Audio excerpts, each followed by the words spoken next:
दोस्तों 2 जुलाई 2024 दिन मंगलवार को योगिनी एकादशी पर बन रहे दिव्य और दुर्लभ संयोग में तुलसी जी में ये गुप्त चीज जरूर बांध देना। इतना पैसा आएगा कि पीढ़ी दर पीढ़ी कोई भी गरीब नहीं रहेगा, बन जाओगे मालामाल। दोस्तों योगिनी एकादशी पर तुलसी जी से जुड़ा अगर आप ये खास उपाय कर लेते हैं तो इससे आपके भाग्य के द्वार खुल जाएंगे, बरसों की निर्धनता दूर हो जाएगी। भगवान विष्णु माँ लक्ष्मी जी आपके ऊपर असीम कृपा बरसाएंगे, धन धान्य सुख समृद्धि से आपकी झोली भर देंगे। दोस्तों आषाढ़ मास की कृष्ण पक्ष की एकादशी को योगिनी एकादशी के नाम से जाना जाता है। यह दिन भगवान विष्णु माँ लक्ष्मी को अत्यधिक प्रिय है। इस दिन भगवान लक्ष्मी नारायण का पूजन करने से सभी संकट दूर होते हैं और भगवान लक्ष्मी नारायण की असीम कृपा प्राप्त होती है। हिंदू धर्म शास्त्रों के अनुसार योगिनी एकादशी के दिन भगवान विष्णु का पूजन करने से हर मनोकामना पूरी होती है और सुख समृद्धि की प्राप्ति होती है। योगिनी एकादशी तिथि इस बार 1 जुलाई की सुबह 10:26 पर शुरू होकर 2 जुलाई की सुबह 8:34 पर समाप्त होगी। उदय तिथि के अनुसार इस बार योगिनी एकादशी का व्रत 2 जुलाई दिन मंगलवार को रखा जाएगा। एकादशी का व्रत द्वादशी तिथि के दौरान ही खोला जाता है और द्वादशी तिथि 3 जुलाई की सुबह 7:10 पर समाप्त हो जाएगी। इसलिए योगिनी एकादशी व्रत का पारण 3 जुलाई की सुबह 5:28 से सुबह 7:10 के बीच किया जा सकेगा। इस बार योगिनी एकादशी स्वास्थ्य सिद्धि योग में आ रही है। इस शुभ योग में भगवान विष्णु का पूजन करने से मनोवांछित फल की प्राप्ति होगी। साथ ही इस दिन धृति योग, त्रिपुष्कर योग, शिववास योग के साथ ही कई दिव्य और दुर्लभ संयोग बनने से इस बार की योगिनी एकादशी और भी ज़्यादा खास हो गई है। इन अद्भुत संयोगों में अगर आप तुलसी जी में यह एक चीज बांध देते हैं, तुलसी जी से जुड़ा हुआ यह एक उपाय कर लेते हैं, तो इससे आपको भगवान लक्ष्मी नारायण की असीम कृपा प्राप्त होगी और बरसों की निर्धनता गरीबी से आपको एक ही दिन में छुटकारा मिल जाएगा। इस दिन आप चुपचाप किसी को बिना बताए तुलसी माता वाला यह उपाय कर लेते हैं तो आपकी सभी समस्याओं का हल संपूर्ण रूप से हो जाएगा। एकादशी के दिन सुबह जल्दी उठकर स्नान कर स्वच्छ पीले रंग के वस्त्र धारण कर सबसे पहले भगवान सूर्य को अर्घ्य देना चाहिए। भगवान सूर्य का पूजन करने से भगवान विष्णु अति शीघ्र ही प्रसन्न हो जाते हैं। इसके बाद भगवान विष्णु और माँ लक्ष्मी का संयुक्त रूप से पूजन करें।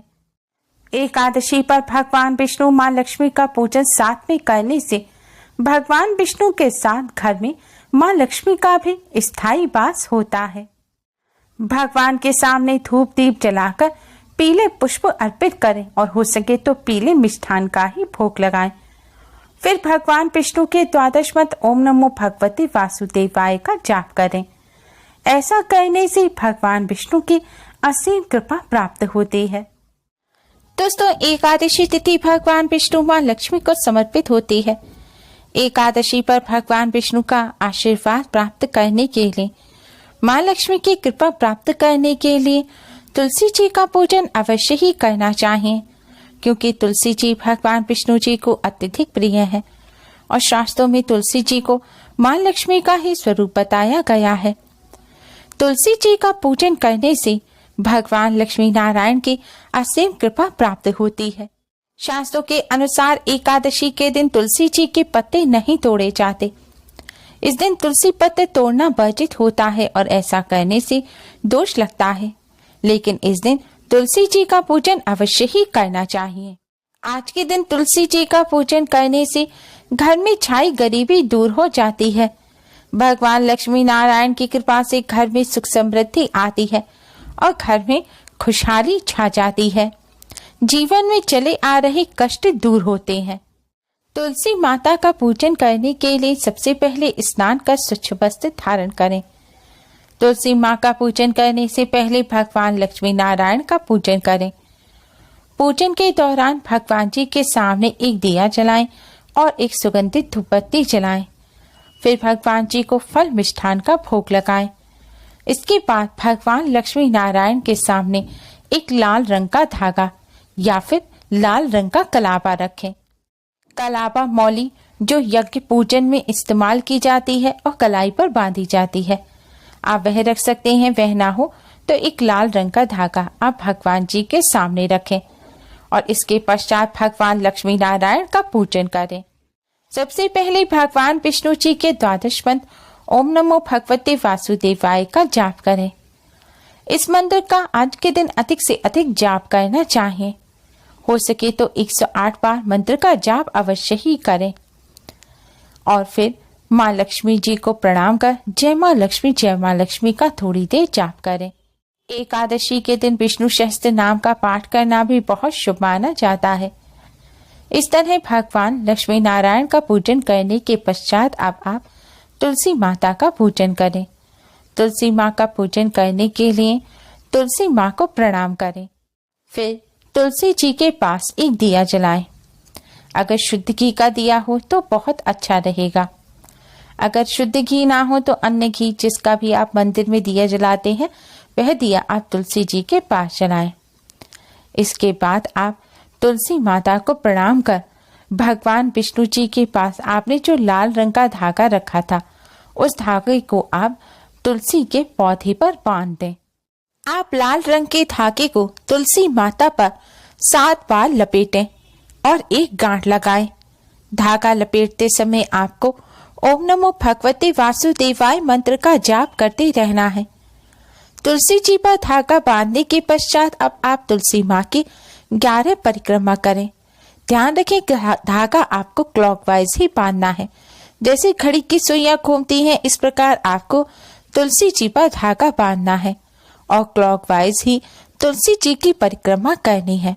अगर तुलसी जी के आसपास परिक्रमा करने की जगह ना हो, जैसे कि दीवार या अन्य कोई पौधा हो, तो आप अपने ही स्थान पर खड़े होकर 11 बार क्लॉकवाइज घूमकर तुलसी माँ की परिक्रमा करें और परिक्रमा करते समय भी आप ओम नमो भगवते वासुदेवाय मंत्र का जाप करते रहें। भगवान विष्णु जी को अर्पित किया हुआ लाल धागा इस तरह तुलसी जी पर बांधने से भगवान विष्णु के साथ तुलसी माँ अति शीघ्र ही प्रसन्न हो जाती हैं। देव उठनी एकादशी पर भगवान विष्णु जी का विवाह तुलसी जी के साथ कराया जाता है। इसलिए यह लाल धागा जब तुलसी जी को बांधा जाता है तब इससे माँ तुलसी का असीम आशीर्वाद प्राप्त होता है।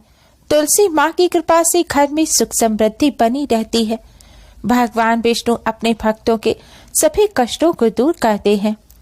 धर्मशास्त्रों के अनुसार तुलसी जी में माँ लक्ष्मी का भी वास होता है। लक्ष्मी जी को लाल रंग अत्यधिक प्रिय है। इस तरह लाल धागा तुलसी जी पर बांधने से माँ लक्ष्मी का भी आशीर्वाद प्राप्त होता है। माँ लक्ष्मी की कृपा से आर्थिक संकट दूर होता है। घर में चली आ रही धन की कमी दूर हो जाती है और घर में धन संबंधी समस्या दूर हो धन के आगमन के रास्ते खुल जाते हैं, जिससे घर में धन आता है और टिकने भी लगता है और घर से गरीबी और दरिद्रता हमेशा के लिए दूर हो जाती है। तुलसी जी का पूजन करने के पश्चात तुलसी जी की जड़ की मिट्टी से अपने मस्तक पर तिलक अवश्य ही करें।